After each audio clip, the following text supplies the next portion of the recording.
Sir, Pulwama हुआ, उसका दर्द, उसका सबक कितना सीखा नहीं सीखा ये पहलगाम ने बता दिया। सर, ये पहलगाम जो हुआ वो इस देश की सामूहिक पीड़ा थी, सामूहिक पीड़ा।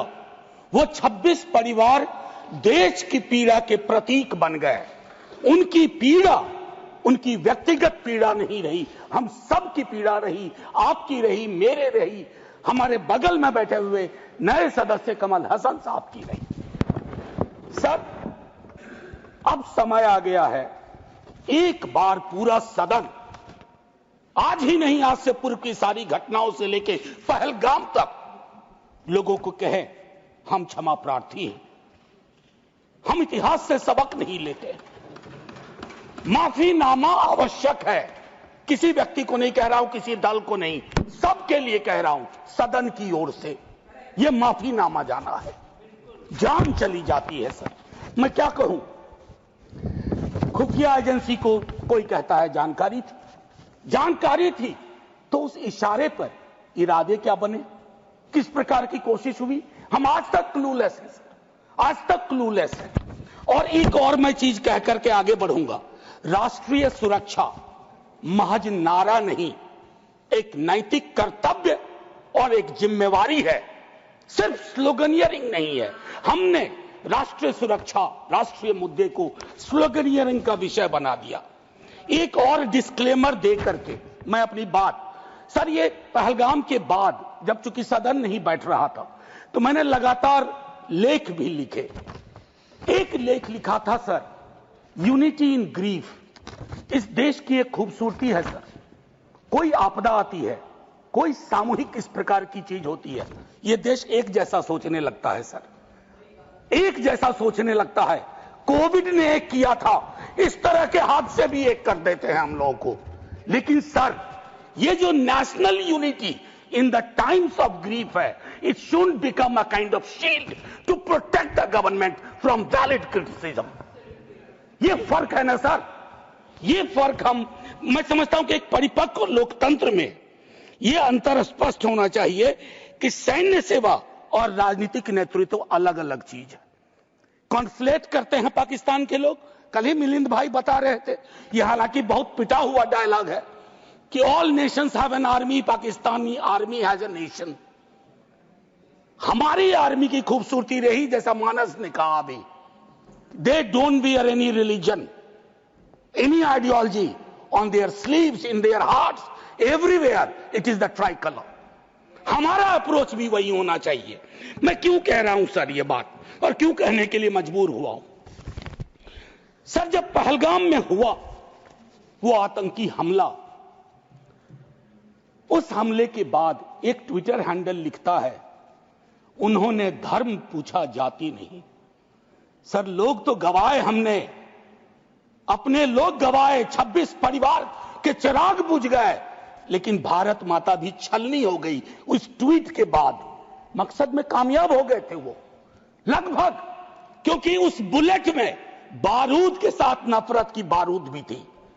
लेकिन भला हो इस मिट्टी का, इस हिंदुस्तान की मिट्टी का, उसने बारूद के साथ आए नफरत के उस संदेश को नकार के रख दिया। कहीं वो नहीं हुआ जिसकी उनको उम्मीद थी, बल्कि बाद में इस बात पे आता, बल्कि भारतवर्ष ने एक संदेश दिया।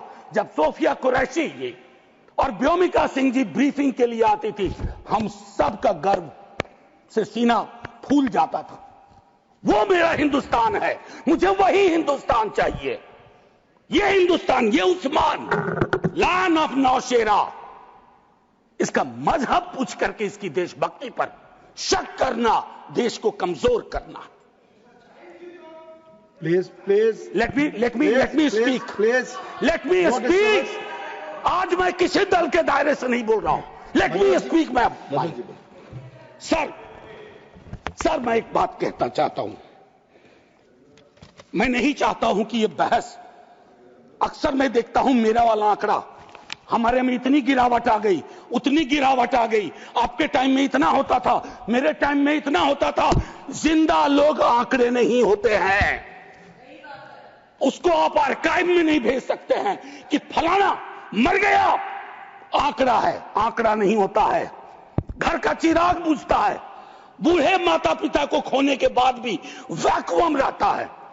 हम कभी मुआवजे, श्रद्धांजलि, पुष्प के आगे कभी ये नहीं सोचते हैं कि ये वैक्यूम, ये कैसे ये वॉइड फिल इन होगा।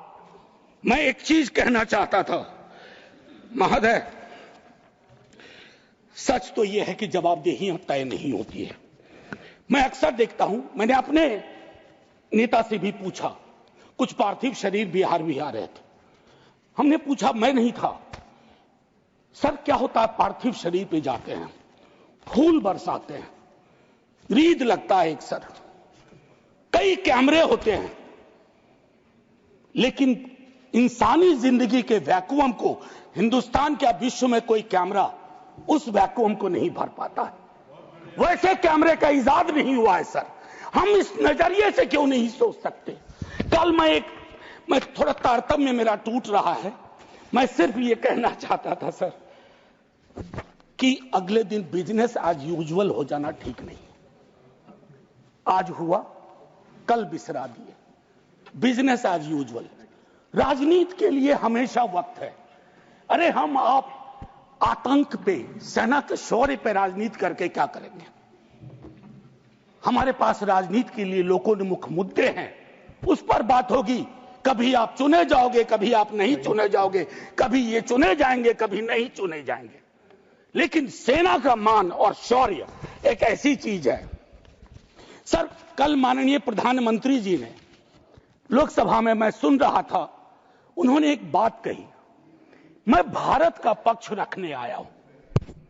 ये संसद तो भारत की है, पक्ष और विपक्ष दोनों भारत के हैं।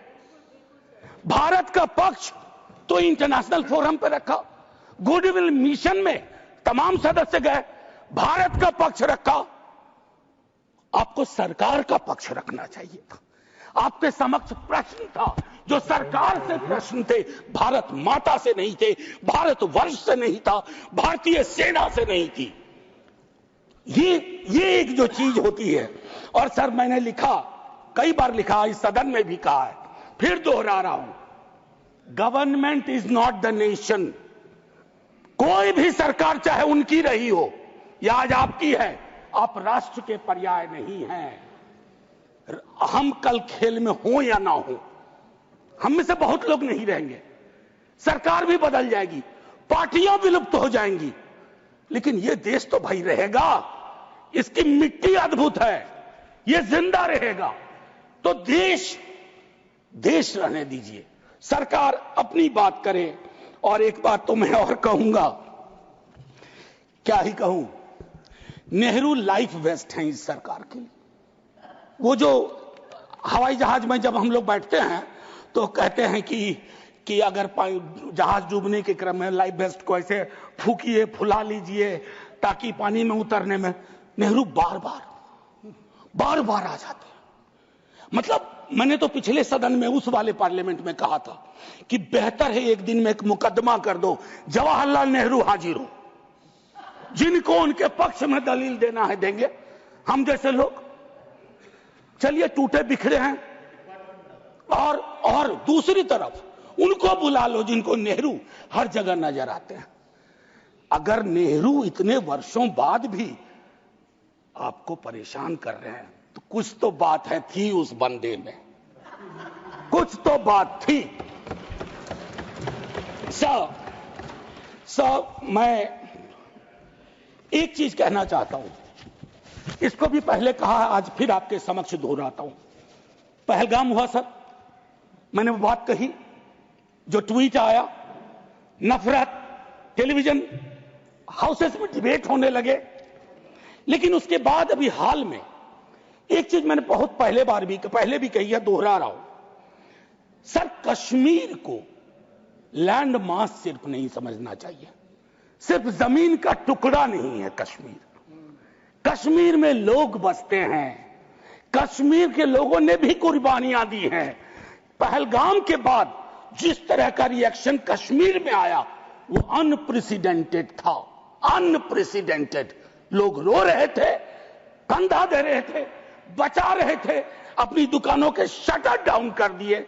लेकिन उसी कश्मीर में बाद के विजुअल्स में वहां की चुनी हुई सरकार, हालांकि मैं मानता हूं सरकार के बारे में, they have the responsibility without power. तो ये आज अर्जी का वक्त नहीं है, लेकिन मैं एक अर्जी लगा देता हूं इस सरकार के समक्ष, फुल फ्लेजेड स्टेटहुड बहाल करिए। ऐसी छवियां जहां सीएम एक खास जगह ना जा सके, मौन करने के लिए, रेस्पेक्ट देने के लिए, श्रद्धांजलि देने के लिए, उसके बाद सब दूसरी पीड़ा एक हुई। हमारे एनएसए साहब ने कहा एक कांच नहीं टूटा हिंदुस्तान का। सर ये संवेदन शून्यता की पराकाष्ठा है। पूंछ राजौरी के लोग कांच से भी गए बीते हैं। मुझसे ज्यादा पूंछ राजौरी को आप जानते हैं माननीय चेयरमैन साहब, कितने लोग हमने गवा दिए।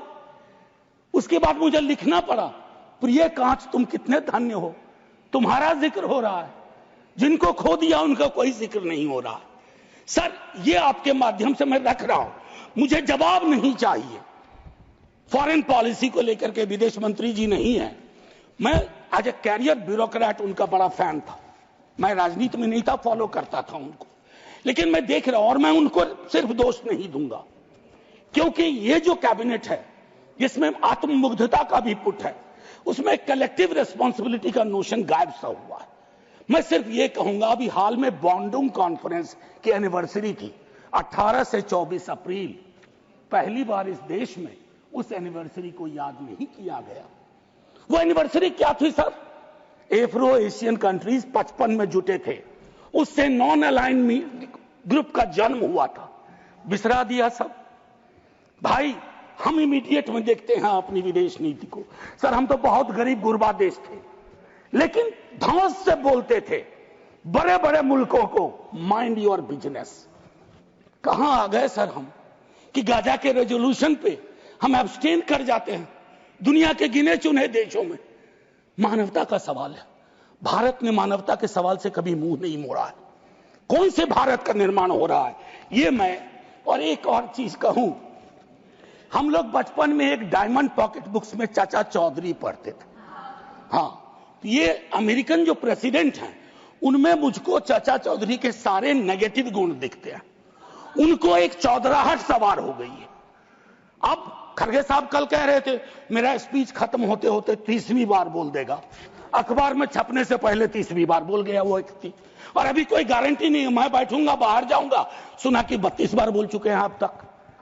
सर मैं इसलिए कह रहा हूं इसका प्रतिकार सूत्रों के हवाले से ना हो कि सूत्र कह रहे हैं कि उन्होंने दखल नहीं दिया। सूत्र नहीं, ये सूत्र आजकल बहुत उत्पाती हो गए, खबरें सीधे नहीं आती हैं, सूत्रों के माध्यम से आती हैं। तो मैं आग्रह करूंगा, प्रतिकार के लिए मैंने एक प्रपोजल रखा हुआ है, I will come to that. लेकिन मैं एक चीज और कह करके, डिप्लोमेसी ट्रायल बैलून भी ना हो सर अभी तो। और एक और चीज सर, डिप्लोमेसी के संदर्भ में सर, इतनी मित्र विहीनता इस देश की कभी नहीं रही। आपने गुडविल मिशन पूरी दुनिया में भेजा, बहुत अच्छा निर्णय था। इस रेजिम में पहली बार इस तरह का मिशन हुआ था। ऐसे मिशन लगातार भेजिए, कॉन्फ्लिक्ट टाइम और नो कॉन्फ्लिक्ट टाइम, लेकिन ऐसे गुडविल मिशन अपने देश में भी भेजिए जहां एक कर्नल को सिर्फ उसके नाम सरनेम की वजह से एक मंत्री अपशब्द अशोभनीय टिप्पणियां करता है। तो गुडविल मिशन तो इस देश को चाहिए। हमारा गुडविल इस देश में हमने खत्म कर दिया है। और मैं एक चीज कहना चाहूंगा कि एक शेर है बड़ा मशहूर, वतन की पासवानी जानो ईमान से भी अफजल है, वतन की पासवानी जानो ईमान से भी अफजल है। मैं अपने मुल्क की खातिर कफन भी साथ रखता हूं। ये किनके लिए है? जिनको संदेह की दृष्टि से देखा जाता है कि भारत के लिए प्रेम है कि नहीं है, वगैरह वगैरह। माननीय सभापति महोदय, मैं सिर्फ एक आग्रह करूंगा, चूंकि कल की प्रोसीडिंग मैंने लोकसभा की भी देखी, मुझे दुख हुआ कि इस पीड़ा ऑपरेशन सिंदूर, जिसमें सेना के शौर्य को पूरा सदन सलाम कर चुका है, लेकिन जो विसंगतियां सेना ने इंगित की समय समय पर, जिसमें पॉलिटिकल डिसीजन का बहुत बड़ा कंट्रीब्यूशन था, उसको रेटोरिकल अंदाज से, रेटोरिक से कवर नहीं किया जा सकता है। Come clean, come straight, we are with you honourable prime minister, so I propose from this house a resolution, finally a resolution. This house unilaterally condemns the repeated statement of American President Donald Trump and find him the epithet of the greatest liar of the century.